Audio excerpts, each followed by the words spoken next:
Thank you very much, Mr. Chairman.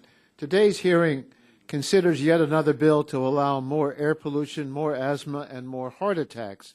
And once again, it's a bait and switch. The bill's sponsors say the legislation is narrowly targeted to help farmers. In fact, the bill is drafted broadly and has sweeping anti-environmental effects. We're going to hear today that we must pass this bill to stop EPA from regulating farming. This isn't just nonsense, it's pure fantasy.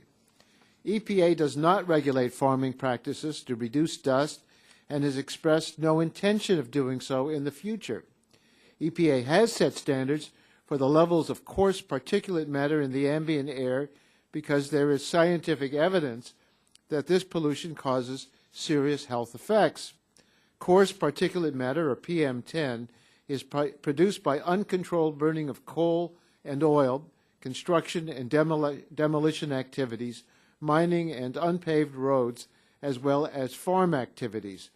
Once EPA sets the standards for ambient levels of air pollution, it's up to the states and localities to determine how to meet them. It is the states and the localities, not EPA, that decides which sources must reduce pollution and by how much. EPA set the current PM10 standards in 1987 during the Reagan administration. As required by the Clean Air Act, EPA has recently reviewed the science supporting those standards. And based on that review, the administrator recently announced that she intends to propose making no change to the Reagan-era PM10 standards.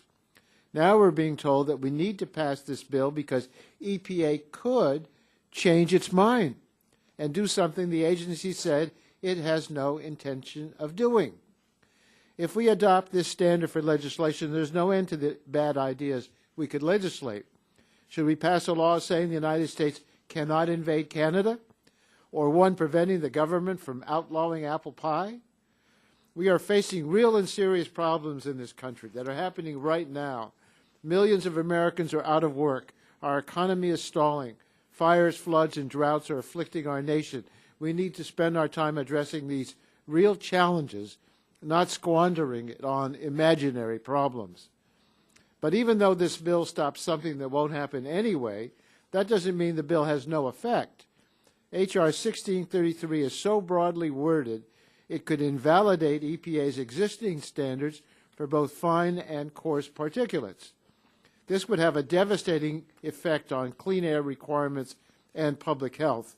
The biggest problem is in Section 3, which is not limited to farm activities, rural areas, ambient air quality standards, or coarse particulate matter.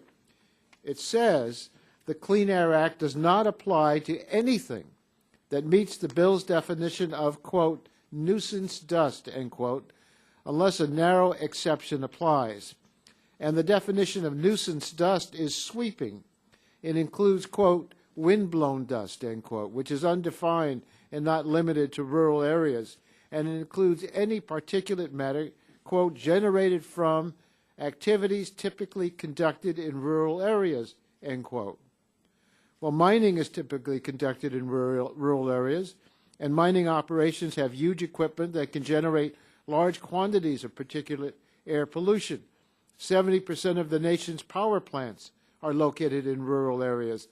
The particulate matter generated by power plants includes not only fine and coarse particulate matter, but also particles of mercury and lead and acid particles that form from nitrogen oxides and sulfur dioxides. Children in rural areas typically take the bus to school, and diesel buses generate particulate pollution. Under this bill, EPA could have no authority to regulate any of this pollution. Now, the bill's sponsors will argue that they don't intend to exempt mines, power plants, or school buses from regulation under the Clean Air Act. But as we've seen from so many other bills this Congress, the bill language doesn't match the stated intent. It's the legislative language that matters, and the language could result in a massive increase in dangerous air pollution. This year, this subcommittee has reported bills to allow more carbon pollution, more air pollution from offshore drilling, more air pollution from power plants, more air pollution from industrial boilers and incinerators, and more air pollution from cement kilns. Today's bill is more of the same. Americans want their kids to breathe clean and healthy air, not another bill to let polluters off the hook. Thank you, Mr. Chairman. Yield back my time.